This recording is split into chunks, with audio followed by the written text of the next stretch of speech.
Imagine a world turned upside down in an instant. Are you ready to survive a nuclear war? Alright folks, let's get serious. Nuclear war, it sounds like something out of a sci-fi movie, but it's a real threat we can't ignore. Here are essential tips to increase your chances of survival. First, know your shelter. Identify the nearest and safest fallout shelter. Your basement or an underground parking garage works best. The deeper, the better. Second, stock up. You'll need at least 2 weeks worth of non-perishable food and water. That's 1 gallon per person per day.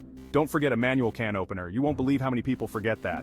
Third, radiation protection. Seal all windows and doors with plastic sheeting and duct tape. Time, distance, and shielding are your best friends against radiation. Fourth, communication. A battery-powered or hand-crank radio can save your life.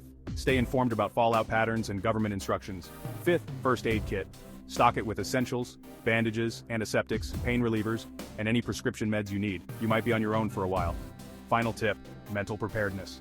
The right mindset is crucial. Stay calm, stay focused, and don't let fear take over. Remember, survival is a mental game as much as a physical one.